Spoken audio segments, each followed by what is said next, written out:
I have been so nervous, but so excited. Nervous because it's like, I always get nervous before recording. I don't know why. It's my favorite thing. But also, it's like, I'm like, what if I can't talk to Colin? And then I was up last night as I was going to bed. I went, what do you mean, what if you can't talk to Colin? What's going to happen? Is he going to be like, that's stupid, and then not talk the rest of the time? Like, you know, right. like... Only been like, what, 25 years? I said that. I was like, he's been my friend for 27 years. I think we'll be okay. Yeah, I'll do a quick intro. Welcome to Dinner at Mezrec's. Hello, my name is Mezrec. They call me Cal. Today we are blessed. I'm going to say blessed with a T. To have one of my closest friends and an up-and-coming, fun AU building and crazy creative human being, Colin Bass. We'll talk about projects later. We'll talk about everything, but I just wanted to start with, how the fuck are you? How are you doing right now?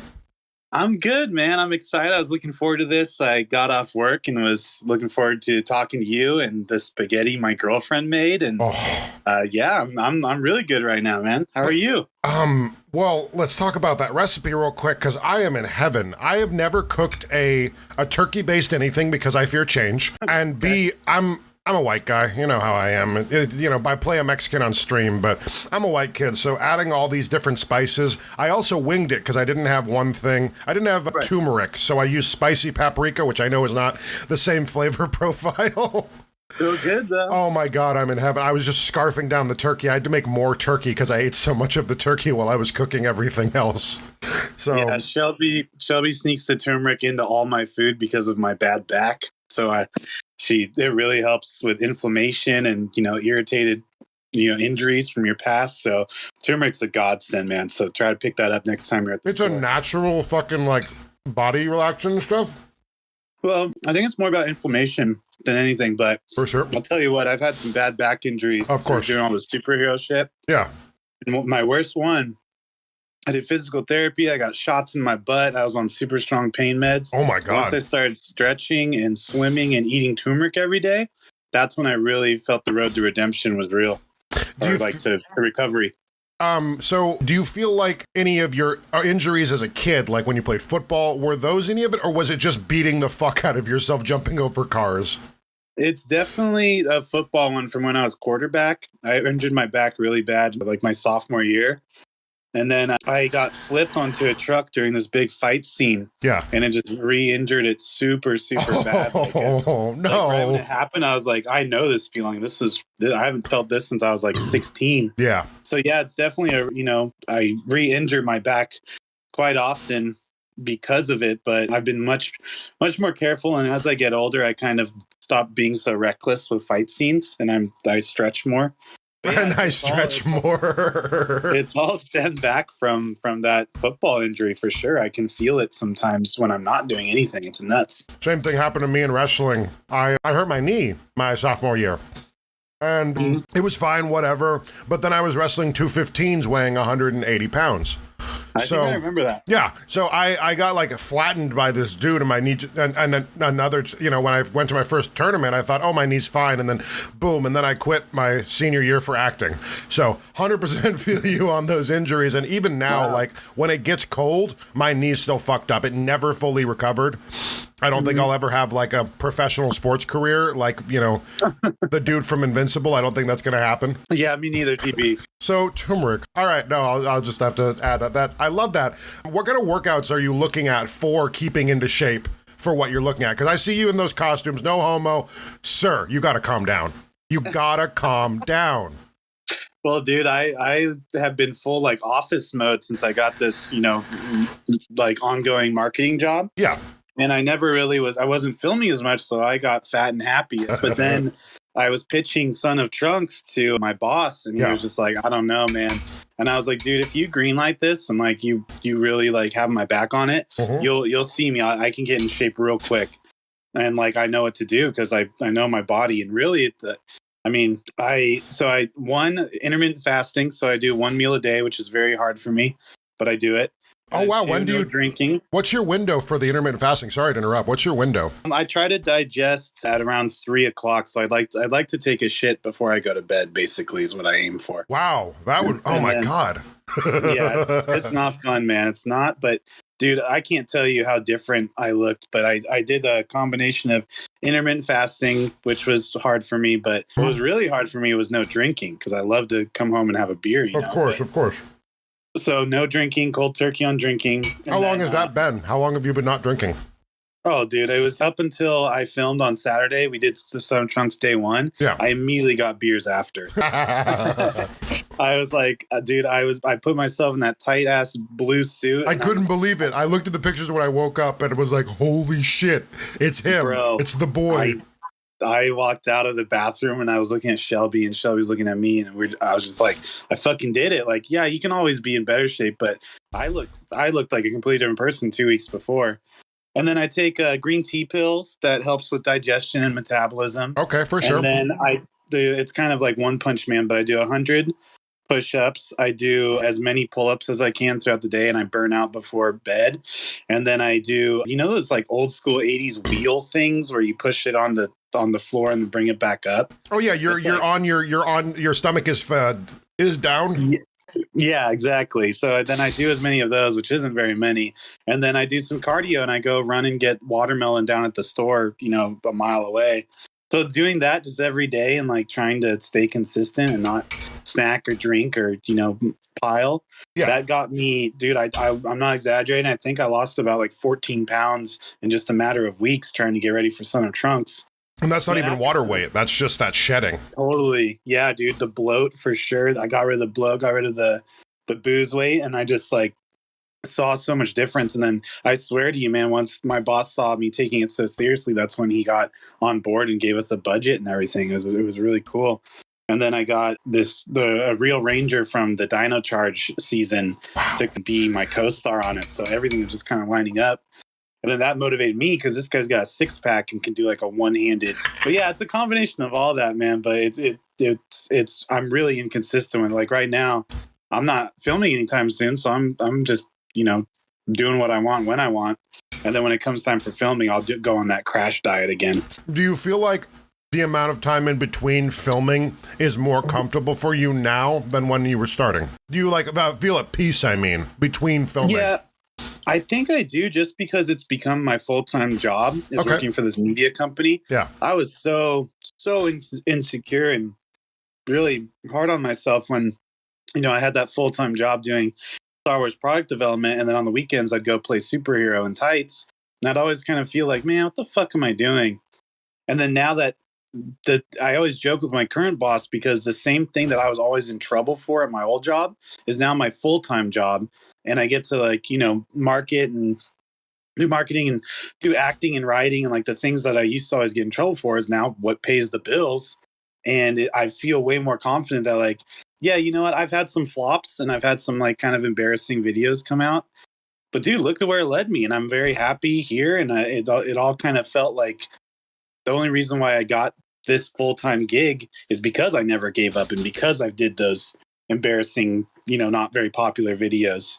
So yeah, I'm more comfortable now because I know that in between filming, I'm building something bigger for the future, which is the conventions and stuff. And then there are days where it's like, all right, Colin, we need some content. Go write some skits. And, we got to do Devil Hunters on Saturday and Dragon Ball on Sunday. And that's when I'm like, I fucking love my job, Well, even with the little tactics and the little Instagram reels that you guys have put up for your anime convention, even just the promotion of that, it was very funny, but not too niche.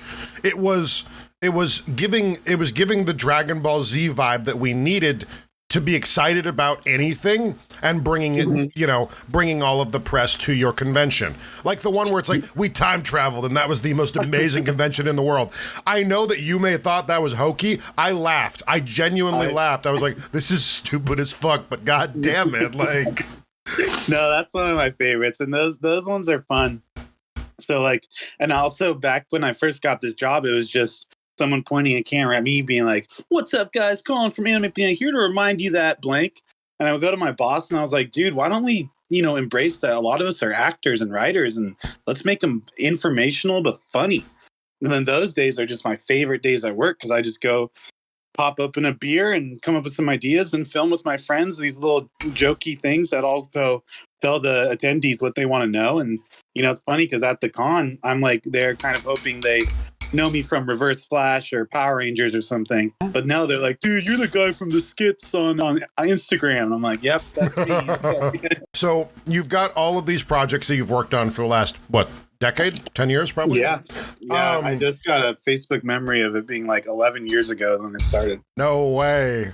Yeah. God. What is your favorite character and what was your least favorite character? I know you generated a lot of these. You created a lot of the AUs. I was there as a kid when we created some of these concepts, you know what I mean? Yeah. But what was your favorite and least favorite character to play as far as all that goes? And then introduce those projects a little bit to me just so that everyone knows what's up. Sure. So my favorite character is Jackson Brooks. He's the Red Wind Ranger from Power Rangers First Ninja and Rise of the Ninja. Yes. And he's just this kind of goofy, wise, skilled ninja that just tries to do the right thing and, you know, kind of a goofball during it all. Yes. And I just love him. One, he's a Red Ranger. He's got air powers. He's a good leader, but always doesn't take himself too seriously. Yeah. And then like BTS, that was the first time I worked with a real Ranger was in Rise of the Ninja with William Schufelt. So in my head, Jackson was like the first legitimate move I made in the Power Rangers world. And then we went on to work with 14 different returning Rangers. So like in my head, Jackson was my favorite to play. And also I felt like I was doing something right because of all the real Rangers we brought in after that. No, project. that was absolutely insane. Watching, you're like, oh man, we got this guy. Also, we got this guy. We got this guy. And I'm like, this isn't real. Like, oh my God. Like, I was just so stoked for you, especially considering, dude, we were those nerdy kids that were just saying the Digimon fight or the Digimon like attack words or the Power Ranger things. Like, we were those kids, and now I'm seeing you on screen, and it's not like, what's this boomer doing? It's like, fuck yeah, bro. It's my boy. I try my hardest to keep like a level head about it, but there are moments where I'm just like, dude, I could go text Billy the Blue Ranger right now, you know, like things like that. And the most surreal moment, this is kind of sidetracking. I'll tell you my least favorite after. Oh yeah, but, no, we're flowing. It's dinner time, bro. Yeah, and this is really good. I'm enjoying mine a lot. I'm loving. No, I can't. I need to get more, but I'm busy. Then there was this moment where I did a Digimon cast panel at Anime Riverside. Yeah, and I had like, I'll do character names. We had War Greymon, we had Davis, and we had I think TK or something on the panel. What a panel! I'm sorry. What a panel! Yeah, and then I was like, it was a Digimon cast panel, and I was like, guys, before we all leave, can I show you something that I've been working on? And they're like, yeah, sure. And it was just the Digivolution scene with me and Agumon. So there was nothing. The first promo you sent me. Yeah, the very first one. And then I had this crazy moment where I'm watching the people that I grew up watching and listening to, watching my work while I'm watching them. And it was just the craziest moment. And then I locked them all down to be in the real show and the real episode. So it was just a real magical moment. And I'm like, even though I have all these doubts and, you know, I beat myself up a lot about where I'm going in life and everything, there are those moments where I'm like, if I would tell my younger self that, he would have freaked out, you know, like. He wouldn't have believed you either. 100%. He wouldn't have believed you.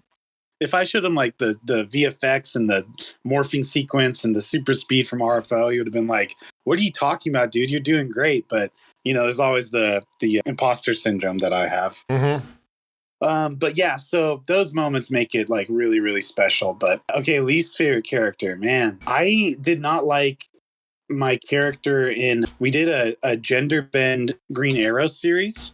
And my character was like this alcoholic, complaining, like weird dude. And I had like a flashback sequence where I was pretty cool. I got to take on like 3 thugs at once with a bow staff. And I was like, yeah, this is sick. And then the whole rest of the episode, I'm just this like alcoholic has-been who doesn't really know what's going on. And I did my best to, you know, kind of, you know, play on like, man, something really bad must have happened to this guy.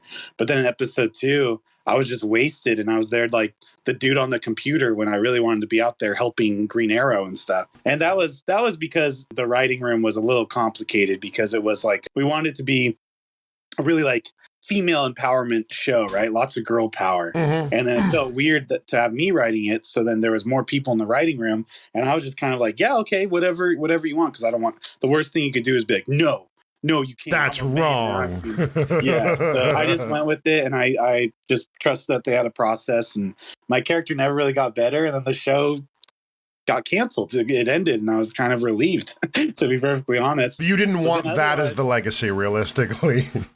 yeah, and honestly, a lot of the times I'm the one creating the characters in the shows, so I always kind of watch out for myself. But Yep. that was one where I got casted and brought in, and I had to just roll with it all. But I had fun during the flashbacks, and then just everything else in the normal time.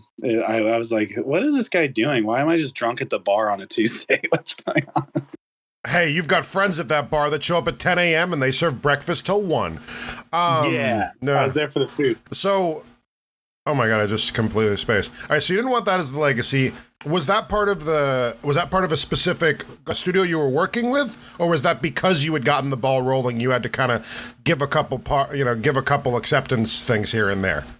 Yeah, I think it was when Nerdbot, who was kind of just doing like news stuff, Yeah. they picked us up for Reverse Flash Origins, and then Reverse Flash Origins ended, and I really didn't want to do a season 2. I thought, we had our 6 episodes, they all did well, and I wanted to go do something else.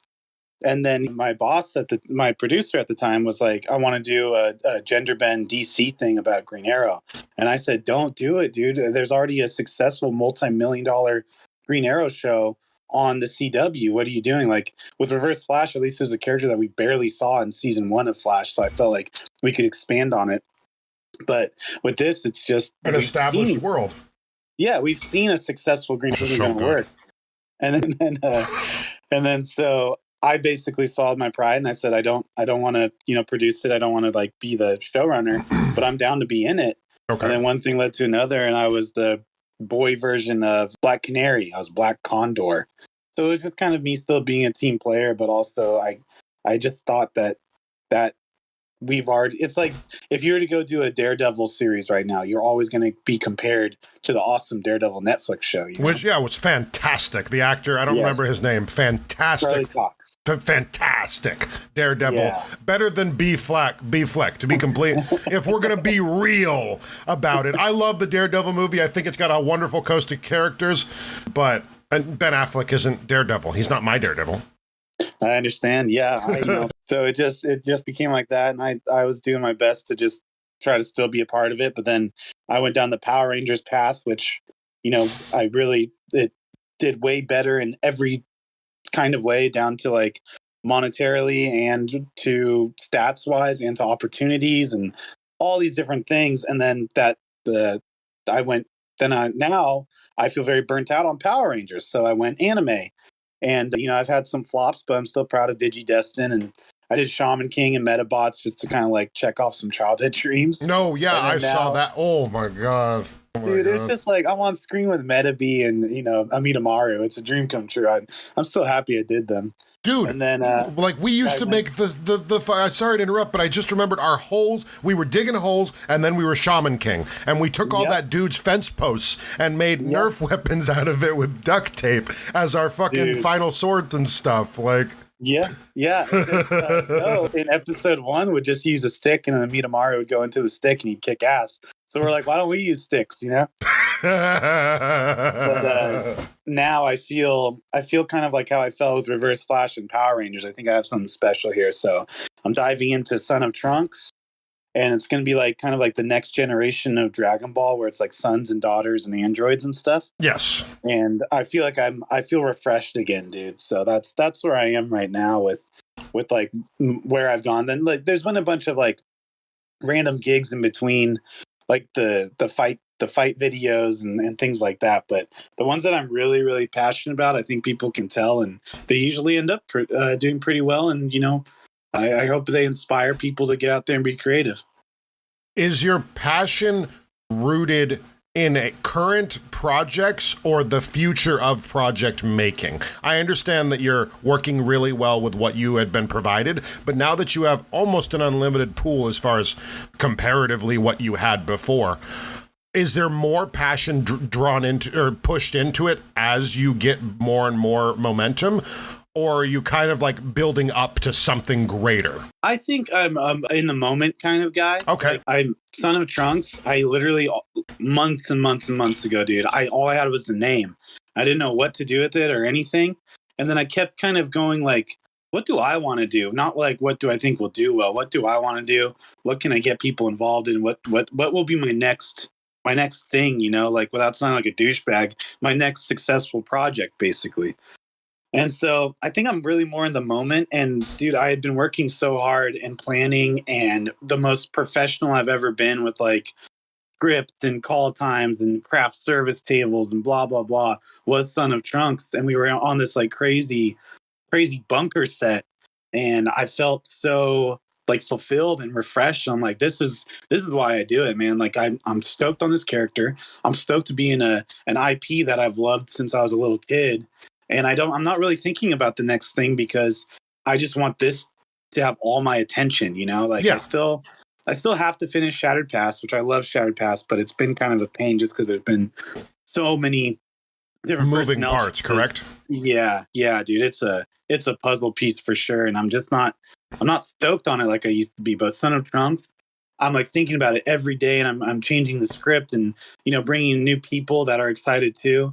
So I'm very much in the moment on this project. And if this doesn't do well or something goes wrong, then I don't know what I'll do, but I know that I'm going to give this my all and like really, really try to make this work, because I fucking love Dragon Ball. I love Trunks, and I love since we were kids.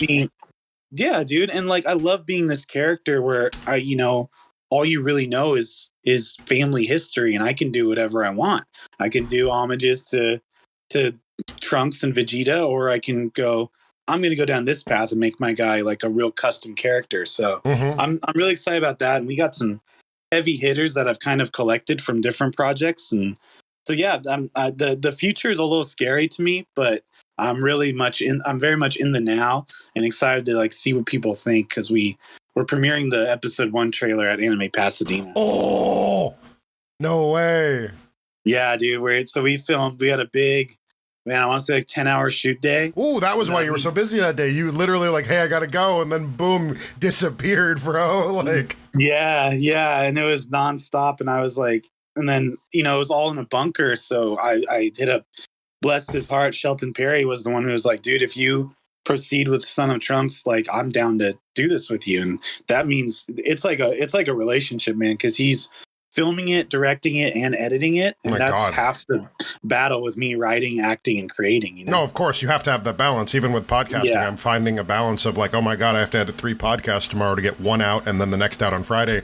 But it's invigorating. You know what I mean? Yeah. Like, it gives me such life. I do have a question before we go ahead. I'm going to forget this. With Son of Trunks, do you feel like you'll reach a bigger network of people because you're doing like it would be your kid watching DBZ with you? Do you feel like you'll approach those parents a little bit more with the nostalgia factor of them also going through parenthood? I think I will just hit like a new demographic, because like I always was scared I peaked at RFO, because I had filmed and made like fan film stuff and original content for like, man, I don't know, 6 years, 7 years until RFO happened. Then I was like, dude, I'm not gonna pass these numbers. And then I did with Power Rangers. And then I finished Power Rangers. I'm like, okay, what's next? Then we started Anime Fire, which was like, dude, it's starting from scratch.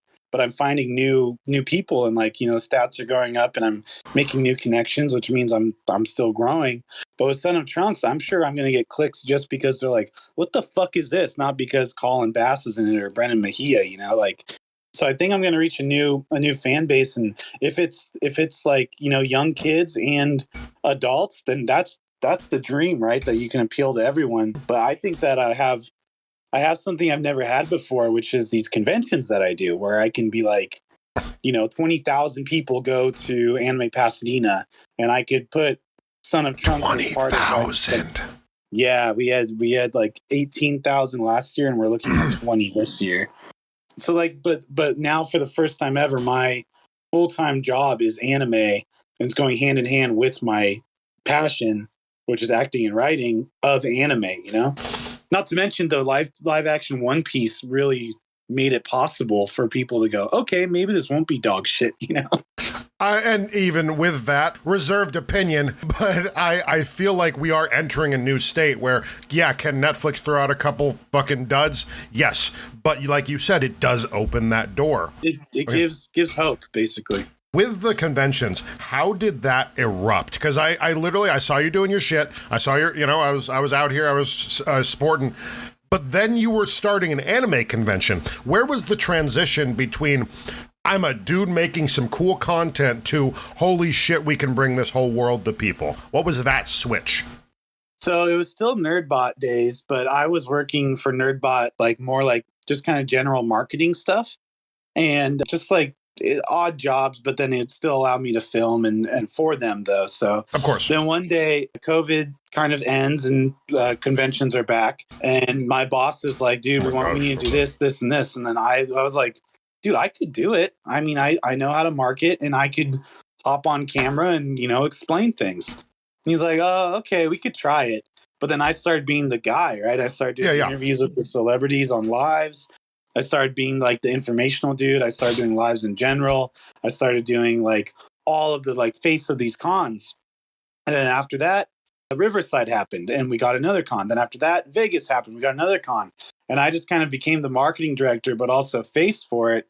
But also there were days where he would just be like, "All right, we need a new episode." And I'd be able to, do my job, but in the direction that a dream where you get to just create all day for the same amount of money. So it all just kind of happened as like a volunteer situation where I was like, dude, I could do it.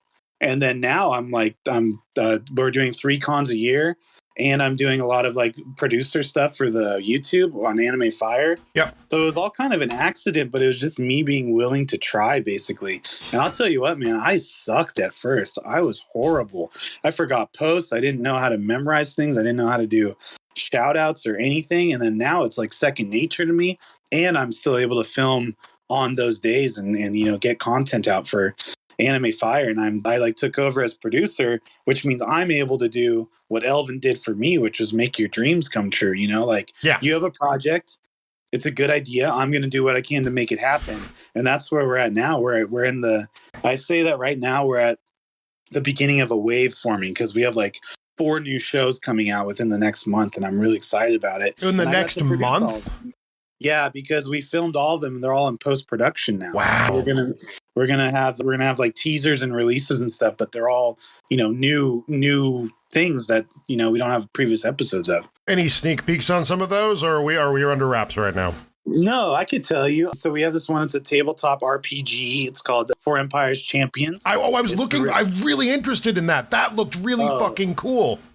Bro, it was awesome. We did like 5 practice days, and the day that we filmed the real first episode, it was just like a well-oiled machine. Nice. It was really fun, really exciting, and it's really high quality, man. We have like 4 Black Magic cameras on us that film in 4K, and it's I think people are really going to enjoy it. And then we have another one called Anime Clash, which is kind of like a funny debate talk show. Okay. So it's like the first episode is who's the worst parent in anime. And people are saying like Ash's mom or the guy that fused his daughter to the dog. And then we have a new episode of the 4 Empires Legends, which is the live action shorts of our independent property. And then the trailer for Son of Trunks. So all of those are coming within like the next month. And yeah, it's looking really good, man. And all different types of content too. No, none of those things are similar.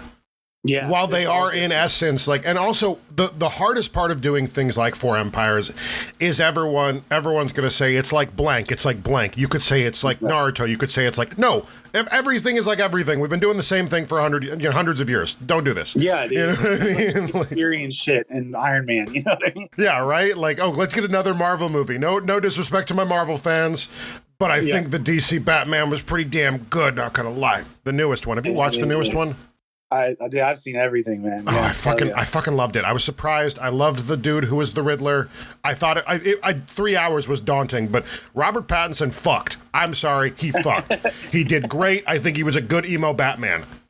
I liked him too, man. I loved him working with the cops, not always on the run from him. No, of course. Like it was, nothing against Christian Bale. Loved Christian Bale. Love all 3 of those movies. Third one, hit or miss. But I did like what they bring to the table as far as Batman goes. And absolutely. I agree. 100%. But no, so with all these little IPs that you've been creating, is there one that you spit out and nobody bit and you still kind of got tucked away close to the chest? Or is it all winging it? Well, I thought I had something really special with Solaris because we had like King Vader and William Shufelt. And it did pretty well for an original property. But then Will moved away and, Vader's a busy guy. So, I mean, I'll always have that. And we made a comic book and everything. And I think I own the rights to it. I'm not really sure. But I own the rights to it? Question mark. I think I do. But I do know that the guy who made the comic book, I just kind of approved everything. It's kind of like Pendleton Ward with Adventure Time. Yes. He created it all, but now he like approves everything. So this amazing guy's name's Ray Robinson. He like did all the legwork and stuff for the spin-off comic book. So I'll always have that as like tucked away because it's done. It's created and it's original. It can be pitched places. So I do have that, but I'm not actively pursuing it. Okay. And everything else, Four Empires was the job, and I've always been honest about that. It was literally like I'd come to the office, turn in all my Four Empires stuff that was requested. It got turned down, then I'd have to adjust and blah, blah, blah. And then when it was time, my boss passed it on to a very talented guy named Michael McRae. And if I'm being honest, I was very relieved. I felt like I my little bit, went off somewhere else, but I was never really that passionate about it. But that thing, dude, Elvin's never going to let that thing die. He's breathing air into a body, and that body's getting bigger and stronger every convention. So there are things like that. And then there's times where I just like did original properties for the excuse to do like a commercial, like a paid product advertising. Yeah. And that was just me kind of getting away with non-licensing stuff. But I was never really passionate about any of those. So Solaris will always be really close to my heart, and I could always see myself going back to that because it still exists. But no, everything else, Four Empires, I respect so much what the team has done with it since I dipped out. I just never was on board like that. It was like a job to create it, and then I created it, fine-tuned the names and the characters and blah blah blah. And then when it came time to pass it on to this like creative team, the lore team, I stopped arguing, and Elvin was like, very, very politely, like, you're done with this. Thank you for everything, but they're gonna handle it. And then I was like, oh, okay. And then now I just kind of help them however I can to make it real, like with giveaways or the convention stuff, or like making sure the episodes come out, things like that. So I'm still kind of in on it, but not on the creative aspect. Okay, so you've taken a step back, but it's still something that you enjoyed doing, but you couldn't put 110 in, and these people are putting 110 in. Yeah, like I just had to review and watch the new short for the Cobalt Sharks. Mm-hmm. Like I just watched that today and gave my notes to the editor. Like I'm still involved in that kind of way, but I'm not like making up new characters or laws or powers or anything. Yes. But then I am in Champions, the tabletop thing, and I got to like, be immersed in the world like that. And there's still bits and pieces of what I created, but man, they've expanded it, and the map is like super updated, and there's like laws and types of metals and stuff. Like they're going all out. So it's really cool to see how much it's evolved. That sounds amazing. Like I saw it at first, and I saw it in its beta, if you would. And I was like, oh, it's a really cool fucking concept. That's fun. And it's kind of like this, whatever I said it was like, insert thing, insert movie we've done 40 times, but it wasn't like that. It wasn't like, oh, they're remaking Total Recall. Cool. It was more like, Oh, this is a different spin on that. Oh, okay. And then as it's grown, what is it? You've been working on that for 4 years, right? No, like 1 year. Really? I feel like it was a lot older something, or maybe years don't go by as fast anymore. I don't know. No, I think it debuted at Pasadena last year, and then we've had it at Riverside, Vegas, and now it's like 1 year anniversary at Pasadena in November. God, oh my God, it's so exciting. So enough about projects. Tell me about your life a little bit. I don't know nothing about your girl. Give me the brief overview. I want to know how you guys met, because like when I see pictures, I'm like, how did two people have the same smile? That's what always gets me. It's been driving me nuts because you look happy. I'm not gonna front, no homie shit. You look fucking stoked. Every picture I see you in and in your projects, you look so excited. I've known you since you were 5 years old. Since I was 5 years old. Like I know what you look like when you're happy, and you were at a a very high peak right now, and I'm super stoked. But I know that's got a little bit of help from the lady. So talk to me a little bit about her. Talk to me about her. Dude, this story's pretty wild, but I'm 100% here. So I was living in Vista. And, the house, right? The one that the house. Yeah. And a roommate, we kind of had coming and going roommates. I was there for a long time. Yeah. But then we were looking for a new roommate, and I was up in LA filming all the time. I just started working for Elvin. So I was like, I would come up, stay, film, party, come down, date, and then go back up. Like I was living the dream, right? Yeah, yeah. To that version of Colin, it was the dream. It was filming, partying, and dating, right? And I wasn't really looking for anything. I'd gotten out of like a really long relationship right before COVID. And then COVID, I was just kind of bouncing around trying to feel something. And this one day I happened to be home. I was like, yeah, I'll stick around for the interviews because I didn't really care who lived there because I was barely there. Yeah. And in my head, I was on my way out. I was going to go move to LA and do this full time. And this girl comes in and she has a mask on, but she has these beautiful, beautiful green, blue eyes. And I'm instantly just smitten. I only saw half of her face. And I'm there just like, yes, my answer is yes. I didn't care about anything. And she tells us like the basics. She's a lot younger than me. She's 9 years younger than me. And at that point, she was dating girls. And she had just broken up with her girlfriend and was trying to move away from her. And she had a dog named Marlo. And she was trying to get out. And so she does the interview. I love her. Isaiah, my roommate at the time, thought she was cool. We call Isaiah's wife. We clear it. So boom, Shelby is clear to move in. And we invite her over to hang out and stuff. And it's just so obvious I have a crush on her. Yeah. But I didn't really care. You know, to me, she's way too young for me. She's into girls. She was just this hot chick to have around. But then one thing led to another, and she moved in, and I kind of just kept wanting to be around her. Like, and I'd bring her food, and we'd like have drinks, and we always got along. And I never was creepy or anything. It was just really obvious that I liked her. Yeah. But I'd still like go on dates and, you know, bring girls home and stuff. Like, there was no like part of me that's like, I'm waiting for my future wife, you know, like it was very real and very like we knew what was going on. Then we have this holiday party where we had all the holidays in one party because COVID got rid of a whole year of parties, right? Yeah. So I'm dressed as like a cool Santa Claus, and she dresses as a president. She dresses as Benjamin Franklin, who wasn't even a president. So that's like the joke. It was President's Day. And I was supposed to have a girl come to that party that I was trying to like rekindle things with. Yeah. But she bailed. And so I'm like, boo. I'm taking my feelings out in the party and like maybe over drinking, but having fun. And I was just like a lost puppy with Shelby. And then so towards later in the night, Shelby's like, hey, we got to go check on Marlo. You want to come with me? And I was like, yeah, sure. And I go up and then I shut the door and we have our first kiss. Yeah. And we're kissing and like I'm in my head, I'm like, I can't believe this is happening. And while like the kissing's going on, someone comes to the door. Dude, Colin, your friend's Isaiah's about to kill your friend.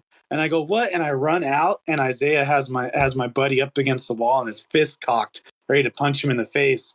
And so I run down and I stop the fight like a superhero. and then everything calms down, the party continues, but the moment with me and Shelby was over.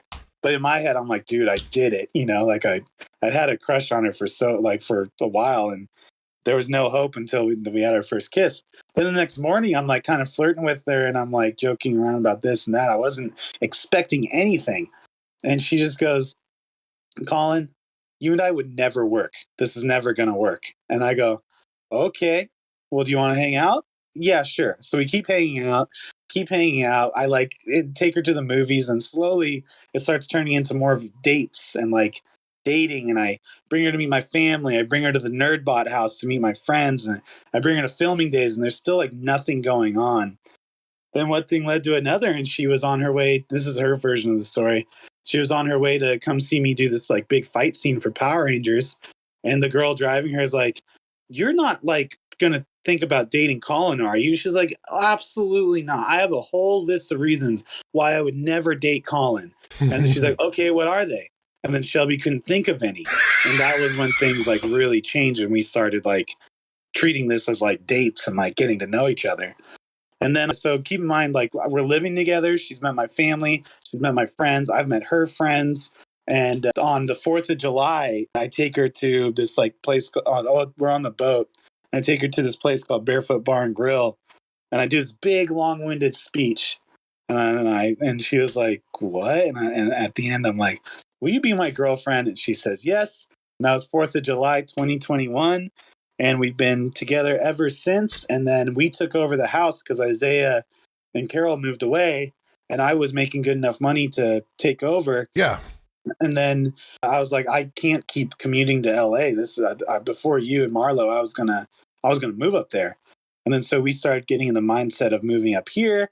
And then again, I was doing enough, working enough, making enough to be able to take care of her, handle the move, and get her up here, even though she wasn't going to have a job, but I'd be able to take care of the family. So now we've been up here since February, and she's like babysitting, and I'm working full time, and yeah, so we're a little over, man, I want to say 2.5 years. Where are you living? I'm sorry. I'm totally spaced on this. Where are you living?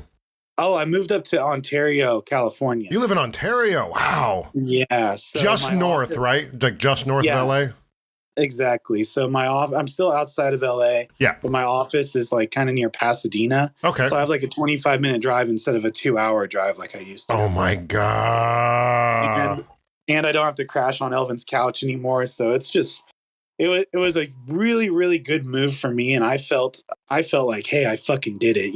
Like all this like following your dreams bullshit that I've like been trying to believe in. I doubt myself every day, but I made it. I made it up here. I'm doing what I love full time, and I'm able to take care of my family, and it feels really, really good. And that's not to say that this move was really, really tough on our relationship. I can imagine, because I moved her and Marlo up here with nobody or nothing, and I'm financially taking care of things and still working all the time, and I wasn't very like present there for her or Marlo.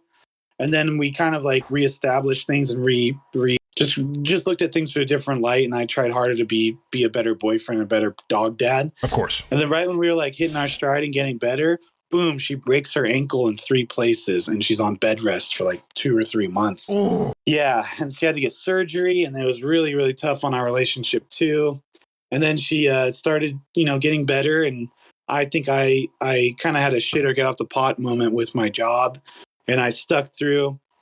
And then this is like kind of dark, but my boss, who's like been like a father to me, he got diagnosed with a super rare disease, and he's on his way out. So I'm taking over. It looks like I'm taking over the company is where we're going with it. Jeez, Colin. Yeah, and I'm not ready at all, but he's been training me and, getting me ready to do things, but there's still, he's not doing very well, and I don't really have any good news. Tomorrow he starts these infusion treatments, where it's kind of like chemo. They strap you up and they give you medicine all through your blood for like 4 hours. But yeah, so then that took a real toll on us too. But then it sounds so cheesy, but we did Son of Trunks, and I felt like myself again, man. I felt better. So this has all been a very recent thing almost. Yeah, man. The pictures are one thing, but it's been a rough go around. But we kind of, as bad as our fights got, it was like, well, this isn't breakup worthy, so let's fix this. And I think that was something I've never had in my whole life. That's so beautiful, and especially with like, how you grew up and everything. Communication has always been very much your forefront and not everyone else's. And you finally found somebody that you can actually communicate. That's so beautiful. I'm not crying. You're crying. Stop it. I know. No, I am getting choked up actually. Thank you for being genuine, by the way. I really appreciate that. I that's what a dinner table conversation is at the end of the day. Yeah. And, oh my God. Yeah. So you're taking over this thing. You've got all these moves going. So you, even a couple days ago, or let's say a week ago, you weren't 100. You weren't 100. No, man. Yeah. I'm doing my best to stay strong. I had a big panic attack at the hospital because I thought that is the last time I was going to see Elvin. So I was like freaking out. And I remember I had this memory. It was this house before he was home for like a day and had to go back into the hospital. Yeah. And I'm there just like freaking out, dude. I don't know what the fuck I'm doing. I'm still learning this job. I'm only a little over a year in. And I'm like, dude, obviously I got to cancel filming. I got to focus on building, learning how to do this job without him, and, delegating work and like things I never thought I would have to do. And he's there and he's in his wife's arms. And I really thought that it was over. And he's like, and I'm like, okay, dude, I'm going to cancel filming. I'll work as many days as you need me to. Like, I just, let me know what you want. And then he was like, Colin, no, Colin, even if I'm fucking dead, keep filming. And I'm there just like, wow. Fuck, dude? Wow. So Oh my God. I go, okay. And so I schedule like 4 days of filming for the next month. And he's just in and out of the hospital. And, yeah. And it was really, really tough. And I, I'm just growing up now, dude. I'm 32. And I think I've grown up more in these past 2 years than I have in my entire life. And I'm trying my best to be brave, especially for this whole team, that are relying on Elvin and, now me. So no, dude, I had a really, it's been a rough year. The entire year's been really fucked up. I almost quit multiple times before Elvin even got sick. And then I had this crazy panic attack outside the hospital. And I was like, there's only one option. And that option is to push forward. There's too many people counting on me. I'm in this too deep. Leaving now would only fuck things up for like a bunch of people. So then I made this decision. And I caught my breath, and the tingling stopped. I don't know if you ever had a panic attack before. Yeah, I developed anxiety after doing a bunch of Xanax, so I'm there with you. Yeah.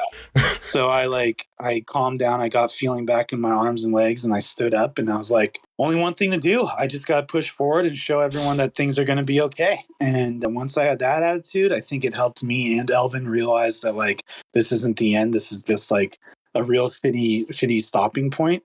And in the, in best case scenario, he gets better. Worst case scenario, he dies. But most realistic scenario is that he's going to be like the Wizard of Oz, man behind the curtain, and I'll be the face of it all, carrying out his decisions. And that, knowing that I'm in it like that, and that he's with me and I'm with him, and that we're like a team, really, really put my mind at ease and made me just want to be a better employee and a better leader and a better person. I will say that that mindset means you're the leader that I've always known you to be. B, you have more leadership ability in your fucking pinky toe than most of these people going on these TED Talks, going on these TikToks, going on these Reels. You have such an innate, drawing to you, and you only require loyalty. Loyalty and perseverance. You don't require much. You don't need jewels or any of these. You just want to do what you want to do and make that happen for other people, whether that's in regard to recording, whether that's in regard to our sprites in God, what was Ultima. Icon Chatters, whatever it was. You would always take such a lead position, and it wasn't so much like, I'm Colin and I'm the leader. It was always like, well, guys, we got to do it this way and this has got to happen. I'm like, oh, he's not wrong. You know what I mean? So it was always that sense of leadership that I sensed in you. And, after that little tidbit, not that I'd ever believed, but I have so much belief in what you'll be able to accomplish for these people and going forward, because you got it, bro. You got it in spades. That means a lot, dude. Thank you so much. No dick riding here. I've known you since we were kids, and I always appreciated that you would take the lead. And sometimes we'd butt heads, but that's best, that's what best friends, that's best friend shit. You know what I mean? Yeah, we've spent 3 weeks together, every day together. Of course we're going to butt heads. You know what I mean? Yeah. Yeah, absolutely. God, I remember one time you really wanted to see if we could sleep over, and you texted your dad 911 on the pager. And he called, and he was super pissed because 911 means dying child, not can we get permission? It was an emergency. I really want to hang out. It was an emergency. No, 100%. I just no, but God, I apologize, Colin, but at the same point, you're the guy that's gonna go through it. You know what I mean? Thank you, man. Yeah, I've had a lot of kind of self-reflective moments this year, and there's a big part that fights how selfish I used to be, and then I battle that quite often, and how I do just want to disappear into a bottle of Captain and just not feel anything, but I can't be that guy anymore. I got too many people counting on me, and I'm trying my best to make up for all the shitty things I've done and all the times I dropped the ball and let people down. Yeah. And it's tough, dude, but I feel there are moments where I'm like, man, I can't believe I just did that or pulled that off. And it makes me feel like I am growing. And it's just proof that no one has ever has to stay the same, And I fight that part of me, which, makes me think deep down I probably am that same person. But you don't have to make the same mistakes that you used to, or like make the same choices that you're not proud of anymore. So I do fight these urges, like to watch out for number one, or drink my anger or sadness away. And when I do conquer those and I make it to the next day, I'm just like, dude, that's better than I used to be. And that's all you can really do, right? No, 100%. I got into a deep, dark place when I was living in the one bedroom. I was drinking a fifth of vodka a day, maybe more. Right. Like some days you bought the handle and then you looked at the handle and it was 3/4 gone, you know? And, I'm screaming I'm screaming, taking a shower, beating on the fucking bathtub. Why am I so drunk? It's a funny image when you say it like that, but furious at myself. And I was streaming not full time, but I was streaming 4 or 5 hours a day, working 8 hours a day, showing up to work fucking hungover, still drunk sometimes. Like I don't drive. I take lifts to work. No one was in danger at any point, so I feel a little bit better about it and why I haven't gone to AA. But it was bad. My manager pulled me aside and went, "Calvin, we love you, but you need to stop drinking or figure your shit out." Because she pulled me aside and was like, "You need to get your shit together. This is ridiculous. Like, I expect so much better from you." And even my coworkers, when I have been hungover, when I have been drunk, they're like, "You little bitch," they've given me the support, but no one's snitching. You know what I mean? Right. Like, it was just one of those things that I was genuinely able to be the person that I needed to be at my lowest. And now, like, even there, my body at this point is like, I got really sick for like a week before I went on my vacation. But one night I was up with Corey and I was feeling a little better. So I decided to go toe to toe and like 8 or 9 shots in. And then I woke up sick as hell and couldn't record the next day.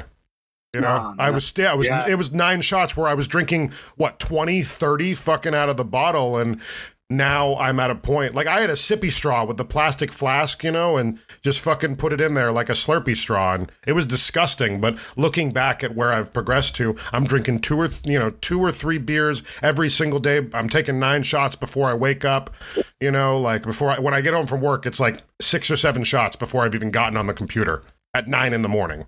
You know what I mean? Yeah, I think there's certain things about our personality or upbringing or even genetics where we have to go through that shit. And, we might go through it again. It's a part of life. But dude, if you come out the other side and if you're feeling better now and you feel like you don't need it, then you just got to take the little wins, Yeah. I just have to also believe in myself to be able to chill. Like, I took like a shot when I woke up, but it's my day off. I'm recording, but I didn't take 4 shots and, shotgun a fucking tall boy or something. You know what I mean? Yeah. Like, so it's just that improvement. So seeing that you're also struggling, you also struggled. Because when you were, like, my first time being crossfaded was with you. Yeah, like, that was the first time I was like, oh, wow, this is pretty cool. And now it's like a daily occurrence. And I'm not blaming you. That was entirely my fault. My life propelled out of fucking, out the water when I moved away. Right. But it's just one of those things that I'm glad to see that you've persevered also, because that gives me even a little more strength in the day to day. Because that's what you said, where you're like, well, I got to keep going. And also, I was very depressed when I was a kid. So realistically, I'm in the black at this point as far as it goes for like my life expectancy, and I'm just winging it. You know what I mean? Yeah. Like, I thought 25 was my expiration, and it wasn't. And now I'm still here. But at least you're starting to do shit that makes you happy, like podcasting. Oh my God. And stuff. Brings me so much joy, and my heart is so full. When you said you wanted to be a guest, so many people when I started originally were like, just give me a few episodes. You're like, no, yeah, let's do it. Let's do it now. Let's schedule it now. I'm like, all right, fuck yeah. You have no idea how stoked I was, because I was like, yeah, this is a person I want to talk to. Even if you had 0 followers, none of the clout. This is a person I want to talk to. This is a conversation I want to have. And I know we'll be able to share with my small group of 20 fucking followers on the Spotify and my group. I run the clan and I've got, followers on stuff, but just wanting to talk to you and get it down and record it, because we've always had good conversations since we were kids. That's why we're friends. you know? Completely agree, man. Yeah, you've got a real talent. So if it makes you happy and you're good at it, just fucking pursue it with everything you got, dude. Well, thank you, Colin. I am good at talking. I've been doing it for years. Yep. Gift of the gab, right? Yeah, right. I would like to talk to you a little bit more, but is there anything other than we're going to get, where everyone can find you? Is there anything else you'd like to add? Anything you want to tell people? Anything that, anything extra? We went over projects. Yeah. We went over how your last year's been going, kind of the flow of that, which, I'm so happy for you. I'm so glad you found a supportive partner. Didn't mention that, kind of spaced on it. She seems amazing. I'm very happy for you.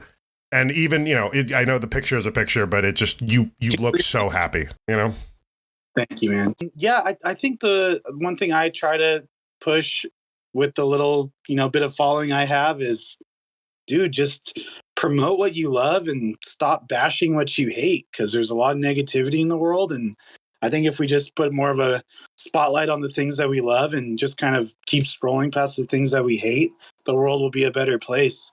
And I try to do that. There's so many times I want to, leave a mean comment or tell my opinion. But dude, everyone fucking does that. Why not leave a nice comment about something you do love instead of a mean comment on something you hate? So, it's cliche, but man, just try to be positive. Try to spread positivity. Be a better person. And if you want to be mean or negative online or whatever, just keep scrolling. Put your phone down, like fuck off. That's me. Every time I'm angry, like when I'm in a bad mood, I'm scrolling the Instagram, then I get angry at someone I follow. I chose to follow them, and I'm like, man, fuck that. And I put my phone down. I'm like, you know what? Yeah. We're good. I need a shower. I need to go, I need to go smoke a bowl. I need to do something.